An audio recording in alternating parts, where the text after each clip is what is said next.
Hi, my name is Bartosz Sliwecki, and I'm a PhD student here at the Bialystok University of Technology. Welcome!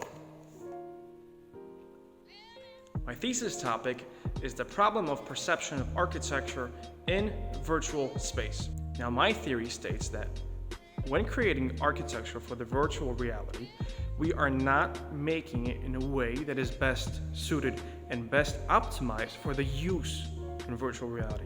It may be done so like it was for the real world, so for, I guess you could say, our physical eyes, but for those virtual eyes, for that virtual perception, it's not.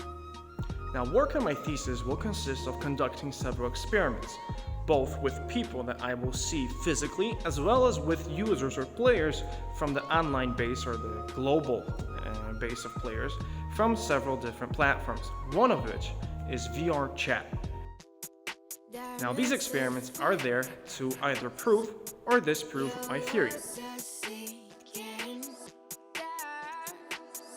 As you may or may not know, virtual reality has gone into a more sociable online platform, as we could call it, basically online living. There are people who spend multiple amounts of time in a row in VR, socializing, playing games, basically just kind of like living in VR, everything except doing physically things that are not capable of being done in virtual reality yet. And they're living in spaces designed by both professional artists, graphic designers, architects in some cases, as well as those made by amateurs. You know, the big difference in those scenes is the quality, is the I guess you can call it the amount of time spent creating that space. And I would like to research how we could improve those spaces, because we have no way of knowing if those spaces are created for the virtual human.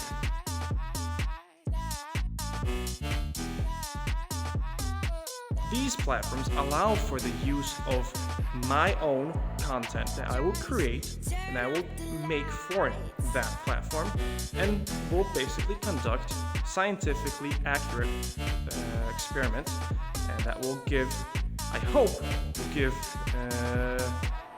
good results.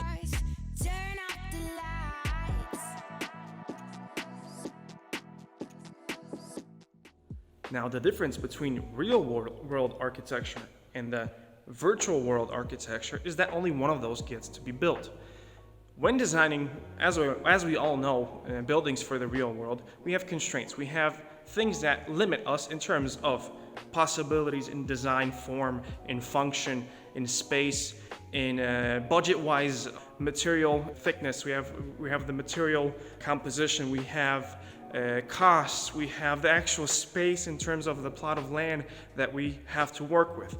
In virtual reality, we really don't have to play around with that too much. We can take into account physics, we can take into account space, but everything else really doesn't really apply to us, because we don't have to have the thickness of the supporting struts, of the thickness of the supporting walls. All of that can actually be a hair's width. As I can turn off physical limitations to the building and basically have it almost float in virtual space. This is the big key difference that allows designers for architecture for the virtual realm to be actually almost limitless in terms of possibilities, in terms of constraints for virtual world architecture. Now, we can talk about this for days on end. While a picture says 1,000 words, I think a video will say over 1,000,000. So, why don't I show you instead?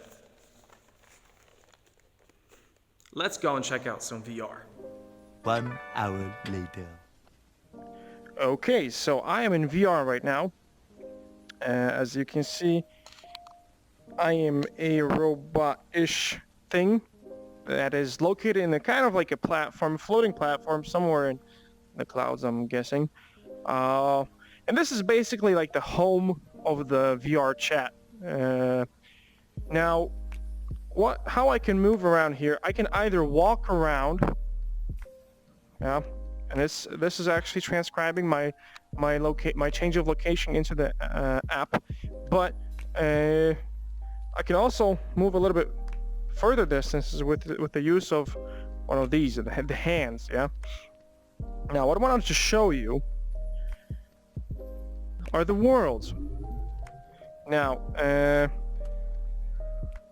some of the more sophisticated worlds, I guess you can say, or the better looking ones, look like this. And this is like a panel. This is kind of an interaction panel which I can choose worlds from.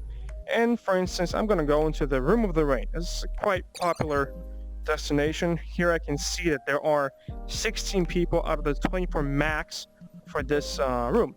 Now, I guess I can go into that one and just show you what it looks like to interact with people in VR. This is a loading screen. Loading. Normally, when designing architecture, we would take into account things that matter for the real world. But like I mentioned before, virtual architecture does not have the constraints of the real world architecture.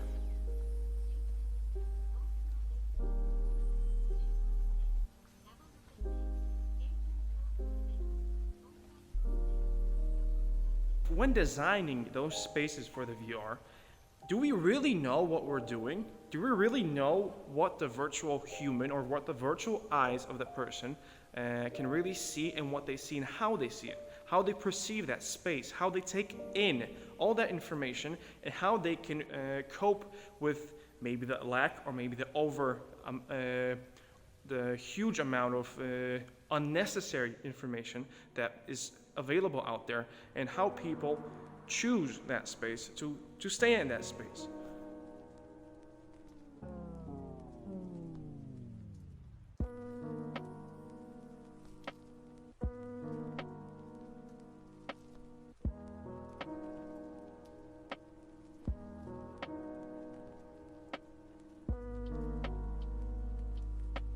Now the big question is, are we making architecture for the virtual world as we would for the real world? Do we really know how the virtual world functions?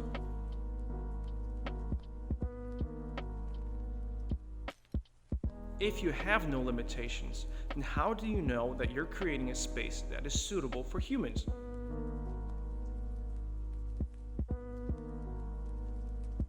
And the last question is, how does scale, complexity, lighting, and realism affect the use of a virtual space, or the virtual architecture?